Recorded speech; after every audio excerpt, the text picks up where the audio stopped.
Even if the heart was lighter than the feather, the soul could not simply walk unchallenged into paradise. Beyond the hall of Ma'at stretched the deeper passage of the Duat, darker, narrower, guarded at every turn. Here, words became as essential as water. Without them, the gates would remain shut, the guardians hostile, the way forward lost.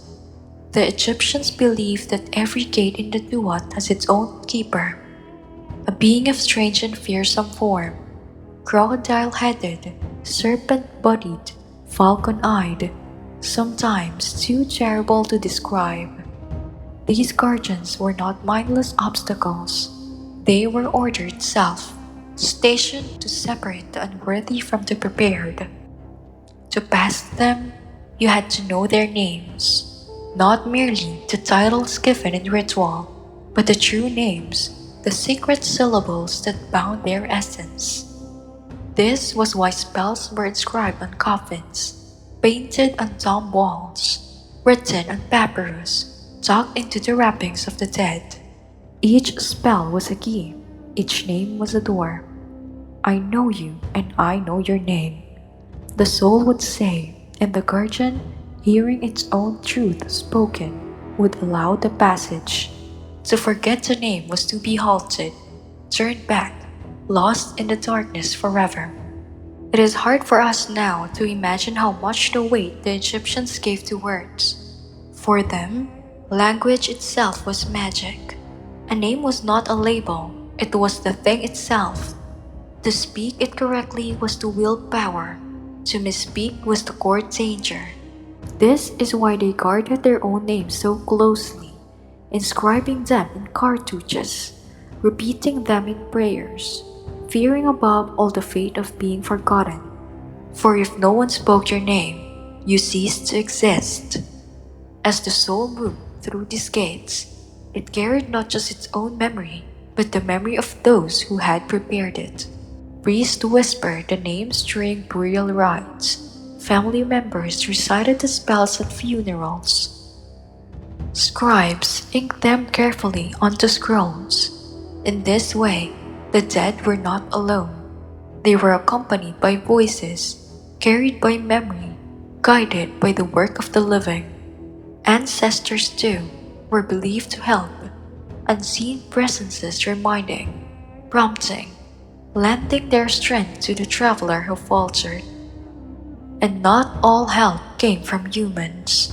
Gods and goddesses stood ready at the different thresholds. Hathor might offer a hand to the weary. Thoth might remind a forgotten praise. Anubis might lead the way when shadows grew too deep. These helpers were not guaranteed, but they were hoped for, prayed for, invoked in spells.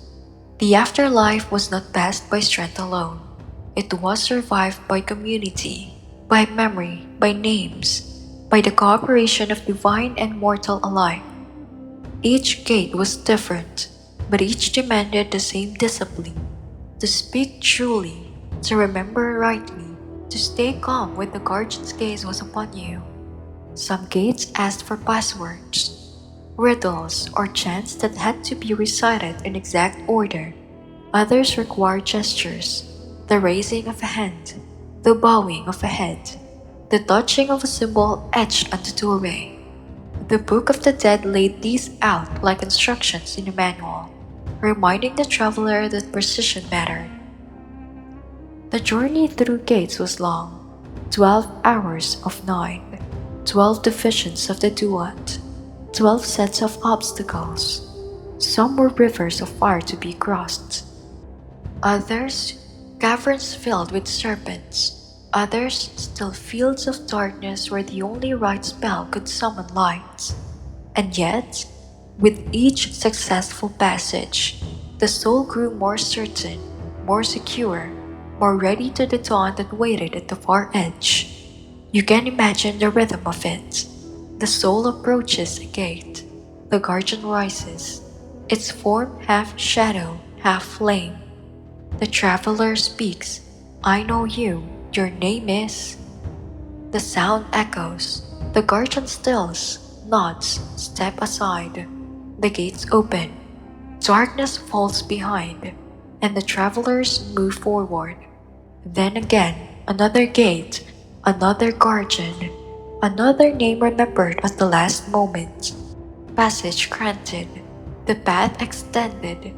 Step by step, word by word, the soul is carried deeper into eternity. But what if the words failed? What if memory faltered? Then the spells themselves were there to protect, inscribed of linen, carved into amulets, painted on walls. They were backups, anchors of power. Even if the mind forgot, the magic did not. To hold an amulet was to hold a reminder. To carry a papyrus was to carry a companion who could speak when you could not. In this way, the journey was not unlike walking through a library of living words. Every gate opened by syllables, every shadow dispelled by names. The soul did not conquer the Duat by force. It persuaded, invoked, aligned itself with order. The path was made passable by reverence, by preparation, by the belief that knowledge itself could be protection. And here, we see again the deeper philosophy of Egypt. To them, survival was not about might or cunning. It was about balance, memory, harmony, with the truths that bound the universe. To know the names of the gods and the guardians was to show that you respected their place in the order of things. The Duat was not chaos to be beaten back. It was cosmos, layered and guarded, demanding recognition. And beyond the last gate, when the names had all been spoken, when the guardians had all stepped aside, there lay the destination itself, the paradise called the Fields of Reeds. Stay with me, for in that land the journey ends not with shadows, but with light, green fields under eternal dawn, rivers that never fail, and a life of balance rewarded forever. Beyond the last gate, past the last guardian, after the last bell has been spoken, the traveler emerges into light, not the sharp, punishing light of the desert sun, but a softer radiance, golden and steady, like dawn that never fades. The air changes first, no longer dry, no longer heavy with dust, but cool and fragrant with reeds swaying in endless breeze. This is the Field of Reeds, the paradise of the blessed. To the Egyptians, it was not a strange heaven of unfamiliar marvels, but a perfect Egypt. The Nile divided it into shining canals, its waters always clear, never flooding, never running dry. The fields stretched green to the horizon, planted with barley that grew higher than the tallest men. Ears of grain heavy enough to bend but never to break. Date palms swayed, fish leaped from waters. Birds sang in reeds that rustled like whispers of the gods. And here, the traveler was whole again. The body, carefully wrapped in linen, was restored strong and youthful. The Ka and Ba, the life forces once separate, reunited, rising each day with the sun, and returning each night without fear. Family gathered, those who had gone before, welcoming with open arms. Friends embraced, ancestors nodded in approval, children laughed in eternal dawn. Work existed here, but it was joyous. The blessed tilled the fields, not with sweat and strain, but with ease, guided by sheptive figurines who had come to life. They plowed, sowed, harvested, so that the traveler need only watch or lend a hand for pleasure. There was always food, always drink, always music drifting across the canals. The toil of earthly life was transformed into harmony, effort without exhaustion, abundance without envy. Here, the gods walked among mortals, not distant, not veiled in temples.